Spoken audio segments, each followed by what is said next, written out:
ലോകകപ്പ് ആവേശത്തിന് പിന്നാലെ European club football പോരാട്ടങ്ങൾക്ക് തുടക്കമാകുന്നു. ഇംഗ്ലണ്ട്, സ്പെയിൻ, ഇറ്റലി, ജർമ്മനി തുടങ്ങിയ രാജ്യങ്ങളിലെ പ്രമുഖ ലീഗുകളിൽ പുതിയ സീസണിലെ മത്സരങ്ങൾ വരും ദിവസങ്ങളിൽ അരങ്ങേറും. വമ്പൻ ക്ലബ്ബുകളും സൂപ്പർ താരങ്ങളും കിരീടത്തിനായി മാറ്റുരയ്ക്കുന്നതോടെ ഫുട്ബോൾ ആരാധകർ വീണ്ടും ആവേശത്തിലാകും. ലോകകപ്പ് ഫുട്ബോൾ ആവേശത്തിന് പിന്നാലെ ആരാധകർ കാത്തിരുന്ന യൂറോപ്യൻ ക്ലബ് ഫുട്ബോൾ പോരാട്ടങ്ങൾക്ക് ഈ ആഴ്ച തുടക്കമാകും. സ്പാനിഷ് ലാലിഗയിലെ ആദ്യ മത്സരത്തിൽ അലാവിസ് 3-0 ഗെറ്റാഫയെ തകർത്തു.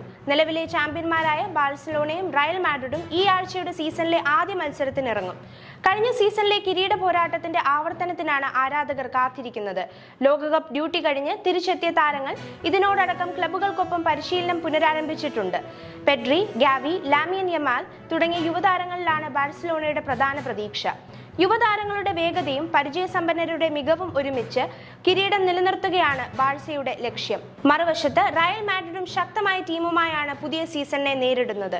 ബാഴ്സലോണയുടെ കിരീടമോഹത്തിന് തടയിടുന്നതിനൊപ്പം സ്പാനിഷ് ഫുട്ബോളിലെ ആധിപത്യം തിരിച്ചുപിടിക്കുകയാണ് റയലിന്റെ ലക്ഷ്യം. ഇരു ടീമുകളും തമ്മിലുള്ള പോരാട്ടം സീസണിലെ പ്രധാന ആകർഷണങ്ങളിൽ ഒന്നാകും. ലാ ലീഗയ്ക്കൊപ്പം തന്നെ ഇംഗ്ലീഷ് പ്രീമിയർ ലീഗിനും ഈ ആഴ്ച തുടക്കമാകും. Manchester city, Arsenal, Liverpool, Manchester United തുടങ്ങിയ വമ്പൻ ക്ലബ്ബുകൾ പുതിയ സീസണിലെ കിരീടത്തിനായി പൂർണ്ണ സജ്ജരായി കഴിഞ്ഞു. ഇതിനു പുറമെ യൂറോപ്പിലെ മറ്റ് പ്രധാന ലീഗുകളിലേക്കും ഫുട്ബോൾ ആവേശം വ്യാപിക്കും. ലോകകപ്പ് കഴിഞ്ഞതോടെ വീണ്ടും ക്ലബ് ഫുട്ബോളിന്റെ പച്ചപ്പിലേക്ക് മടങ്ങുകയാണ് ലോകമെമ്പാടുമുള്ള ആരാധകർ.